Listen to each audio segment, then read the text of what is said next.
Il se disait que le charme du printemps qu'il ne pouvait pas aller goûter à Combray, il le trouvait du moins dans l'île des Cygnes ou à Saint-Cloud. Mais il ne pouvait penser qu'à Odette. Il ne savait même pas s'il avait senti l'odeur des feuilles, s'il y avait eu du clair de lune. Il était accueilli par la petite phrase de la sonate jouée dans le jardin sur le piano du restaurant. S'il n'y en avait pas là, les Verdurins prenaient une grande peine pour en faire descendre un d'une chambre ou d'une salle à manger. Ce n'est pas que Swann fût rentré en faveur auprès d'eux, au contraire. Mais l'idée d'organiser un plaisir ingénieux pour quelqu'un, même pour quelqu'un qu'ils n'aimaient pas, développait chez eux, pendant les moments nécessaires à ces préparatifs, des sentiments éphémères et occasionnels de sympathie et de cordialité. Parfois, il se disait que c'était un nouveau soir de printemps de plus qui passait. Il se contraignait à faire attention aux arbres, au ciel. Mais l'agitation où le mettait la présence d'Odette et aussi un léger malaise fébrile qui ne le quittait guère depuis quelque temps, le privait du calme et du bien-être qui sont le fond indispensable aux impressions que peut donner la nature. Un soir où Swann avait accepté de dîner avec les Verdurins, comme pendant le dîner il venait de dire que le lendemain il avait un banquet d'anciens camarades, Odette lui avait répondu, en pleine table, devant Forcheville, qui était maintenant un des fidèles, devant le peintre, devant Cottard. « Oui, je sais que vous avez votre banquet, je ne vous verrai donc que chez moi, mais ne venez pas trop tard. » Bien que Swann n'eût encore jamais pris bien sérieusement ombrage de l'amitié d'Odette pour tel ou tel fidèle, il éprouvait une douceur profonde à l'entendre avouer ainsi devant tous, avec cette tranquille impudeur, leur rendez-vous quotidien du soir, la situation privilégiée qu'il avait chez elle et la préférence pour lui qui y était impliquée. Certes, Swann avait souvent pensé qu'Odette n'était à aucun degré une femme remarquable, et la suprématie qu'il exerçait sur un être qui lui était si inférieur n'avait rien qui dût lui paraître si flatteur à voir proclamé à la face des fidèles, mais depuis qu'il s'était aperçu qu'à beaucoup d'hommes, Odette semblait une femme ravissante et désirable, le charme qu'avait pour eux son corps avait éveillé en lui un besoin douloureux de la maîtriser entièrement dans les moindres parties de son cœur. Et il avait commencé d'attacher un prix inestimable à ces moments passés chez elle le soir, où il l'asseyait sur ses genoux, lui faisant dire ce qu'elle pensait d'une chose, d'une autre, où il recensait les seuls biens à la possession desquels il tint maintenant sur terre. Aussi, après ce dîner, la prenant à part, il ne manqua pas de la remercier avec effusion, cherchant à lui enseigner, selon les degrés de la reconnaissance qu'il lui témoignait, l'échelle des plaisirs qu'elle pouvait lui causer, et dont le suprême était de le garantir, pendant le temps que son amour durerait et les rendrait vulnérables, des atteintes de la jalousie. Quand il sortit le lendemain du banquet, il pleuvait à verse. Il n'avait à sa disposition que sa Victoria. Un ami lui proposa de le reconduire chez lui en coupé, et comme Odette, par le fait qu'elle lui avait demandé de venir, lui avait donné la certitude qu'elle n'attendait que personne, c'est l'esprit tranquille et le cœur content que, plutôt que de partir ainsi dans la pluie, il serait rentré chez lui se coucher. Mais peut-être, si elle voyait qu'il n'avait pas l'air de tenir à passer toujours avec elle, sans aucune exception, la fin de la soirée négligerait-elle de la lui réserver, justement une fois où il l'aurait particulièrement désirée. Il arriva chez elle après 11 heures, et, comme il s'excusait de n'avoir pu venir plus tôt, elle se plaignit que ce fût en effet bien tard. L'orage l'avait rendue souffrante. Elle se sentait mal à la tête et le prévint qu'elle ne le garderait pas plus d'une demi-heure, qu'à minuit elle le renverrait, et peu après, elle se sentit fatiguée et désira s'endormir. Alors, pas de Cattleya ce soir, lui dit-il, moi qui espérais un bon petit Cattleya. Et d'un air un peu boudeur et nerveux, elle lui répondit « Mais non, mon petit, pas de Cattleya ce soir. Tu vois bien que je suis souffrante. » Cela t'aurait peut-être fait du bien, mais enfin, je n'insiste pas. Elle le pria d'éteindre la lumière avant de s'en aller. Il referma lui-même les rideaux du lit et partit. Mais quand il fut rentré chez lui, l'idée lui vint brusquement que peut-être Odette attendait quelqu'un ce soir, qu'elle avait seulement simulé la fatigue, et qu'elle ne lui avait demandé d'éteindre que pour qu'il crût qu'elle allait s'endormir, qu'aussitôt qu'il avait été parti, elle avait rallumé et fait entrer celui qui devait passer la nuit auprès d'elle. Il regarda l'heure. Il y avait à peu près 1 heure et demie qu'il l'avait quittée. Il ressortit, prit un fiacre et se fit arrêter tout près de chez elle, dans une petite rue perpendiculaire à celle sur laquelle donnait, derrière, son hôtel et où il allait quelquefois frapper à la fenêtre de sa chambre à coucher pour qu'elle vînt lui ouvrir. Il descendit de voiture. Tout était désert et noir dans ce quartier. Il n'eut que quelques pas à faire à pied et déboucha presque devant chez elle. Parmi l'obscurité de toutes les fenêtres éteintes depuis longtemps dans la rue, il en vit une seule d'où débordait, entre les volets qui en pressaient la pulpe mystérieuse et dorée, la lumière qui remplissait la chambre et qui, tant d'autres soirs, du plus loin qu'il l'apercevait en arrivant dans la rue, le réjouissait et lui annonçait « Elle est là qui t'attend », et qui maintenant le torturait en lui disant « Elle est là, avec celui qu'elle attendait ». Il voulait savoir qui. Il se glissa le long du mur jusqu'à la fenêtre, mais entre les lames obliques des volets, il ne pouvait rien voir. Il entendait seulement dans le silence de la nuit le murmure d'une conversation. Certes, il souffrait de voir cette lumière dans l'atmosphère d'or de laquelle se mouvait derrière le châssis le couple invisible et détesté, d'entendre ce murmure qui révélait la présence de celui qui était venu après son départ, la fausseté d'Odette, le bonheur qu'elle était en train de goûter avec lui. Et pourtant, il était content d'être venu. Le tourment qui l'avait forcé de sortir de chez lui avait perdu de son acuité en perdant de son vague. Maintenant que l'autre vie d'Odette, dont il avait eu, à ce moment-là, le brusque et impuissant soupçon, il la tenait là, éclairée en plein par la lampe, prisonnière sans le savoir dans cette chambre où, quand il le voudrait, il entrerait la surprendre et la capturer. Ou plutôt, il allait frapper au volet, comme il faisait souvent quand il venait très tard. Ainsi, du moins, Odette apprendrait qu'il avait su, qu'il avait vu la lumière et entendu la causerie. Et lui, qui tout à l'heure se la représentait comme se riant avec l'autre de ses illusions, maintenant, c'était eux qu'il voyait, confiants dans leur erreur, trompés en somme par lui qu'il croyait bien loin d'ici et qui, lui, savait déjà qu'il allait frapper au volet. Et peut-être, ce qu'il ressentait en ce moment de presque agréable, c'était autre chose aussi que l'apaisement d'un doute et d'une douleur, un plaisir de l'intelligence. Si depuis qu'il était amoureux, les choses avaient repris pour lui un peu de l'intérêt délicieux qu'il leur trouvait autrefois, mais seulement là où elles étaient éclairées par le souvenir d'Odette, maintenant, c'était une autre faculté de sa studieuse jeunesse que sa jalousie ranimait, la passion de la vérité, mais d'une vérité, elle aussi, interposée entre lui et sa maîtresse, ne recevant sa lumière que d'elle, vérité toute individuelle qui avait pour objet unique, d'un prix infini et presque d'une beauté désintéressée, les actions d'Odette, ses relations, ses projets, son passé. À toute autre époque de sa vie, les petits faits et gestes quotidiens d'une personne avaient toujours paru sans valeur à Swann si on lui en faisait le commérage. Il le trouvait insignifiant et, tandis qu'il l'écoutait, ce n'était que sa plus vulgaire attention qui y était intéressée. C'était pour lui un des moments où il se sentait le plus médiocre. Mais dans cette étrange période de l'amour, l'individuel prend quelque chose de si profond que cette curiosité qu'il sentait s'éveiller en lui à l'égard des moindres occupations d'une femme, c'était celle qu'il avait eue autrefois pour l'histoire. Et tout ce dont il aurait eu honte jusqu'ici, espionner devant une fenêtre, qui sait, demain, peut-être faire parler habilement les indifférents, soudoyer les domestiques, écouter aux portes, ne lui semblait plus, aussi bien que le déchiffrement des textes, la comparaison des témoignages et l'interprétation des monuments, que des méthodes d'investigation scientifique d'une véritable valeur intellectuelle et appropriée à la recherche de la vérité. Sur le point de frapper contre les volets, il eut un moment de honte en pensant qu'Odette allait savoir qu'il avait eu des soupçons, qu'il était revenu, qu'il s'était posté dans la rue. Elle lui avait dit souvent l'horreur qu'elle avait des jaloux, des amants qui espionnent. Ce qu'il allait faire était bien maladroit, et elle allait le détester désormais, tandis qu'en ce moment encore, tant qu'il n'avait pas frappé, peut-être, même en le trompant, l'aimait-elle.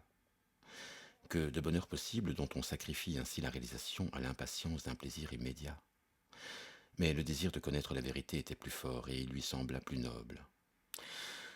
Il savait que la réalité de circonstances qui lui donnait sa vie pour restituer exactement était lisible derrière cette fenêtre striée de lumière, comme sous la couverture enluminée d'or d'un de ces manuscrits précieux à la richesse artistique elle-même, desquels le savant qui les consulte ne peut rester indifférent.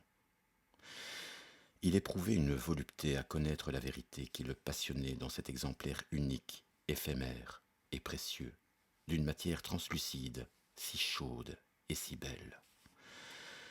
Et puis l'avantage qu'il se sentait, qu'il avait tant besoin de se sentir, sur eux, était peut-être moins de savoir que de pouvoir leur montrer qu'il savait. Il se haussa sur la pointe des pieds. Il frappa. On n'avait pas entendu. Il refrappa plus fort. La conversation s'arrêta. Une voix d'homme dont il chercha à distinguer auquel de ceux des amis d'Odette qu'il connaissait elle pouvait appartenir demanda « Qui est là ?» Il n'était pas sûr de la reconnaître. Il frappa encore une fois. On ouvrit la fenêtre, puis les volets. Maintenant, il n'y avait plus moyen de reculer et, puisqu'elle allait tout savoir, pour ne pas avoir l'air trop malheureux, trop jaloux et curieux, il se contenta de crier d'un air négligent et gai. « Ne vous dérangez pas, je passais par là, j'ai vu de la lumière, j'ai voulu savoir si vous n'étiez plus souffrante. » Il regarda. Devant lui, deux vieux messieurs étaient à la fenêtre, l'un tenant une lampe, et alors il vit la chambre, une chambre inconnue. Ayant l'habitude, quand il venait chez Odette très tard, de reconnaître sa fenêtre à ce que c'était la seule éclairée entre des fenêtres toutes pareilles, il s'était trompé et avait frappé à la fenêtre suivante qui appartenait à la maison voisine. Il s'éloigna en s'excusant et rentra chez lui, heureux que la satisfaction de sa curiosité eût laissé leur amour intact et qu'après avoir simulé depuis si longtemps vis-à-vis d'Odette une sorte d'indifférence, il ne lui eût pas donné, par sa jalousie, cette preuve qu'il l'aimait trop, qui, entre deux amants, dispense, à tout jamais, d'aimer assez celui qui la reçoit. Il ne lui parla pas de cette mésaventure, lui-même n'y songeait plus. Mais par moments, un mouvement de sa pensée venait en rencontrer le souvenir qu'elle n'avait pas aperçu, le heurter, l'enfoncer plus avant, et Swann avait ressenti une douleur brusque et profonde. Comme si ça avait été une douleur physique. Les pensées de Swann ne pouvaient pas l'amoindrir, mais du moins la douleur physique, parce qu'elle est indépendante de la pensée peut s'arrêter sur elle, constater qu'elle a diminué, qu'elle a momentanément cessé. Mais cette douleur-là, la pensée, rien qu'en se la rappelant, l'a recréée. Vouloir n'y pas penser, c'était y penser encore, en souffrir encore. Et quand, causant avec des amis, il oubliait son mal, tout d'un coup, un mot qu'on lui disait le faisait changer de visage, comme un blessé dont un maladroit vient de toucher sans précaution le membre douloureux. Quand il quittait Odette, il était heureux. Il se sentait calme. Il se rappelait les sourires qu'elle avait eus, railleur en parlant de tel ou tel autre, et tendre pour lui. La lourdeur de sa tête qu'elle avait détachée de son axe pour l'incliner, la laissait tomber, presque malgré elle, sur ses lèvres, comme elle avait fait la première fois en voiture. Les regards mourants qu'elle lui avait jetés pendant qu'elle était dans ses bras, tout en contractant frileusement contre l'épaule sa tête inclinée. Mais aussitôt sa jalousie, comme si elle était l'ombre de son amour, se complétait du double de ce nouveau sourire qu'elle lui avait adressé le soir même, et qui, inverse maintenant, raillait Swann et se chargeait d'amour pour un autre. De cette inclinaison de sa tête, mais renversée vers d'autres lèvres, et donnée à un autre de toutes les marques de tendresse qu'elle avait eues pour lui. Et tous les souvenirs voluptueux qu'il emportait de chez elle étaient comme autant d'esquisses, de projets pareils à ceux que vous soumet un décorateur, et qui permettaient à Swann de se faire une idée des attitudes ardentes ou pâmées qu'elle pouvait avoir avec d'autres. De sorte qu'il en arrivait à regretter chaque plaisir qu'il goûtait près d'elle, chaque caresse inventée et dont il avait eu l'imprudence de lui signaler la douceur, chaque grâce qu'il lui découvrait, car il savait qu'un instant après, elles allaient enrichir d'instruments nouveaux son supplice. Celui-ci était rendu plus cruel encore quand revenait à Swann le souvenir d'un bref regard qu'il avait surpris, il y avait quelques jours, et pour la première fois, dans les yeux d'Odette. C'était après dîner, chez les Verdurins. Soit que Forcheville, sentant que sa niète, son beau-frère, n'était pas en faveur chez eux, eût voulu le prendre comme tête de Turc et briller devant eux à ses dépens. Soit qu'il eût été irrité par un mot maladroit que celui-ci venait de lui dire et qui, d'ailleurs, passa inaperçu pour les assistants qui ne savaient pas quelle allusion désobligeante il pouvait renfermer, bien contre le gré de celui qui le prononçait sans malice aucune, soit enfin qu'il chercha depuis quelque temps une occasion de faire sortir de la maison quelqu'un qui le connaissait trop bien, et qu'il savait trop délicat pour qu'il ne se sentît pas gêné à certains moments rien que de sa présence. Forcheville répondit à ce propos maladroit de sa niète avec une telle grossièreté, se mettant à l'insulter, s'enhardissant au fur et à mesure qu'il vociférait de l'effroi, de la douleur, des supplications de l'autre, que le malheureux, après avoir demandé à madame Verdurin s'il devait rester, et n'ayant pas reçu de réponse, s'était retiré en balbutiant, les larmes aux yeux. Odette avait assisté impassible à cette scène, mais quand la porte se fut refermée sur sa niète, faisant descendre en quelque sorte de plusieurs crans l'expression habituelle de son visage, pour pouvoir se trouver dans la bassesse de plain-pied avec Forcheville, elle avait brillanté ses prunelles d'un sourire sournois de félicitations pour l'audace qui l'avait eue, d'ironie pour celui qui en avait été victime. Elle lui avait jeté un regard de complicité dans le mal, qui voulait si bien dire « Voilà une exécution où je ne m'y connais pas. Avez-vous vu son air penaud ?» Il en pleurait.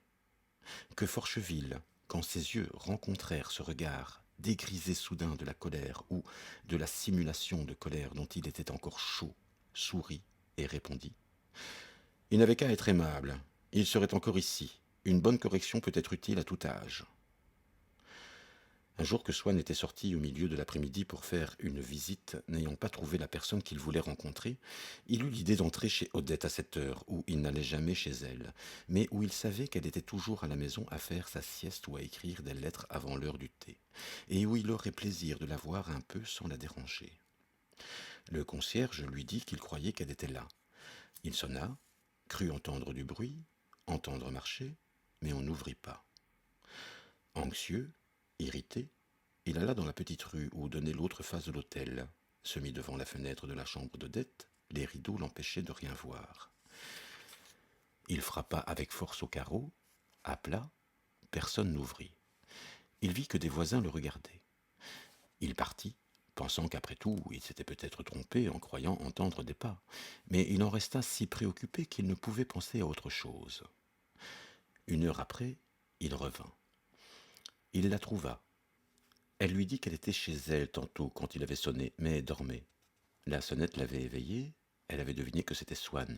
Elle avait couru après lui, mais il était déjà parti. Elle avait bien entendu frapper au carreau. Swann reconnut tout de suite dans ce dire un de ces fragments d'un fait exact que les menteurs pris de court se consolent de faire entrer dans la composition du fait faux qu'ils inventent, croyant y faire sa part et y dérober sa ressemblance à la vérité.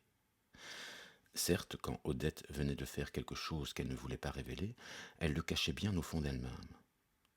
Mais dès qu'elle se trouvait en présence de celui à qui elle voulait mentir, un trouble la prenait. Toutes ses idées s'effondraient. Ses facultés d'invention et de raisonnement étaient paralysées. Elle ne trouvait plus dans sa tête que le vide. Il fallait pourtant dire quelque chose, et elle rencontrait à sa portée précisément la chose qu'elle avait voulu dissimuler, et qui, étant vraie, était seule restée là. Elle en détachait un petit morceau, sans importance par lui-même, se disant qu'après tout c'était mieux ainsi, puisque c'était un détail véritable qui n'offrait pas les mêmes dangers qu'un détail faux. Ça, du moins, c'est vrai, se disait-elle. C'est toujours autant de gagner. Il peut s'informer, il reconnaîtra que c'est vrai. Ce n'est pas ce qui me trahira. Elle se trompait. C'était cela qui la trahissait. Elle ne se rendait pas compte que ce détail vrai avait des angles qui ne pouvaient s'emboîter que dans les détails contigus du fait vrai dont elle l'avait arbitrairement détaché et qui, quels que fussent les détails inventés entre lesquels elle le placerait, révéleraient toujours, par la matière excédente et les vides non remplis, que ce n'était pas d'entre ceux-là qu'il venait. Elle avoue qu'elle m'avait entendu sonner, puis frapper, et qu'elle avait cru que c'était moi, qu'elle avait envie de me voir, se disait Swann. Mais cela ne s'arrange pas avec le fait qu'elle n'ait pas fait ouvrir. Mais il ne lui fit pas remarquer cette contradiction, car il pensait que, livrée à elle-même, Odette produirait peut-être quelque mensonge qui serait un faible indice de la vérité. Elle parlait. Il ne l'interrompait pas. Il recueillait avec une piété avide et douloureuse ces mots qu'elle lui disait et qu'il sentait, justement parce qu'elle la cachait derrière eux tout en lui parlant, garder vaguement, comme le voile sacré, l'empreinte, dessiner l'incertain modelé de cette réalité infiniment précieuse et, hélas, introuvable. Ce qu'elle faisait tantôt à 3 heures, quand il était venu, de laquelle il ne posséderait jamais que ses mensonges, illisibles et divins vestiges, et qui n'existaient plus que dans le souvenir receleur de cet être qui la contemplait sans savoir l'apprécier, mais ne la lui livrerait pas. Certes, il se doutait bien par moments qu'en elle-même les actions quotidiennes d'Odette n'étaient pas passionnément intéressantes, et que les relations qu'elle pouvait avoir avec d'autres hommes n'exhalaient pas naturellement, d'une façon universelle, et pour tout être pensant, une tristesse morbide, capable de donner la fièvre du suicide. Il se rendait compte alors que cet intérêt, cette tristesse n'existait qu'en lui comme une maladie, et que, quand celle-ci serait guérie, les actes d'Odette, les baisers qu'elle aurait pu donner redeviendraient inoffensifs comme ceux de tant d'autres femmes. Mais que la curiosité douloureuse que Swann y portait maintenant n'eût sa cause qu'en lui, n'était pas pour lui faire trouver déraisonnable de considérer cette curiosité comme importante et de mettre tout en œuvre pour lui donner satisfaction. C'est que Swann arrivait à un âge dont la philosophie, favorisée par celle de l'époque, par celle aussi du milieu où Swann avait beaucoup vécu, de cette coterie de la princesse de l'Aume, où il était convenu qu'on est intelligent dans la mesure où on doute de tout et où on ne trouvait de réel et d'incontestable que les goûts de chacun, n'est déjà plus celle de la jeunesse, mais une philosophie positive, presque médicale, d'hommes qui, au lieu d'extérioriser les objets de leur aspiration, essayent de dégager de leurs années déjà écoulées un résidu fixe d'habitude, de passion qu'ils puissent considérer en eux comme caractéristiques et permanentes et auxquelles, délibérément, ils veilleront d'abord que le genre d'existence qu'ils adoptent puisse donner satisfaction. Swann trouvait sage de faire dans sa vie la part de la souffrance qu'il éprouvait à ignorer ce qu'avait fait Odette, aussi bien que la part de la recrudescence qu'un climat humide causait à son eczéma, de prévoir dans son budget une disponibilité importante pour obtenir sur l'emploi des journées d'Odette des renseignements sans lesquels il se sentirait malheureux, aussi bien qu'il en réservait pour d'autres goûts dont il savait qu'il pouvait attendre du plaisir, au moins avant qu'il fût amoureux, comme celui des collections et de la bonne cuisine. Quand il voulut dire adieu à Odette pour rentrer, elle lui demanda de rester encore et le retint même vivement, en lui prenant le bras, au moment où il allait ouvrir la porte pour sortir. Mais il n'y prit pas garde, car, dans la multitude des gestes, des propos, des petits incidents qui remplissent une conversation, il est inévitable que nous passions, sans y rien remarquer qui éveille notre attention, près de ceux qui cachent une vérité que nos soupçons cherchent au hasard et que nous nous arrêtions au contraire à ceux sous lesquels il n'y a rien. Elle lui redisait tout le temps : « Quel malheur que toi, qui ne viens jamais l'après-midi, pour une fois que cela t'arrive, je ne t'ai pas vu. » Il savait bien qu'elle n'était pas assez amoureuse de lui pour avoir un regret si vif d'avoir manqué sa visite. Mais comme elle était bonne, désireuse de lui faire plaisir, et souvent triste quand elle l'avait contrarié, il trouva tout naturel qu'elle le fût cette fois de l'avoir privé de ce plaisir de passer une heure ensemble qui était très grand, non pour elle, mais pour lui. C'était pourtant une chose assez peu importante pour que l'air douloureux qu'elle continuait d'avoir finît par l'étonner. Elle rappelait ainsi plus encore qu'il ne le trouvait d'habitude, les figures de femmes du peintre de la Primavera. Elle avait en ce moment leur visage abattu et navré qui semble succomber sous le poids d'une douleur trop lourde pour elle. Simplement quand elle laisse l'enfant Jésus jouer avec une grenade ou regarde Moïse verser de l'eau dans une auge. Il lui avait déjà vu une fois une telle tristesse, mais ne savait plus quand. Et tout d'un coup, il se rappela. C'était quand Odette avait menti en parlant à Madame Verdurin le lendemain de ce dîner où elle n'était pas venue sous prétexte qu'elle était malade et en réalité pour rester avec Swann. Certes, eût-elle été la plus scrupuleuse des femmes qu'elle n'aurait pu avoir de remords d'un mensonge aussi innocent. Mais ce que faisait couramment Odette l'était moins et servait à empêcher des découvertes qui auraient pu lui créer, avec les uns ou avec les autres, de terribles difficultés. Aussi, quand elle mentait, prise de peur, se sentant peu armée pour se défendre, incertaine du succès, elle avait envie de pleurer, par fatigue, comme certains enfants qui n'ont pas dormi. Puis, elle savait que son mensonge lésait d'ordinaire gravement l'homme à qui elle le faisait, et à la merci duquel elle allait peut-être tomber si elle mentait mal. Alors, elle se sentait à la fois humble et coupable devant lui. Et quand elle avait affaire à un mensonge insignifiant et mondain, par association de sensations et de souvenirs, elle éprouvait le malaise d'un surmenage et le regret d'une méchanceté.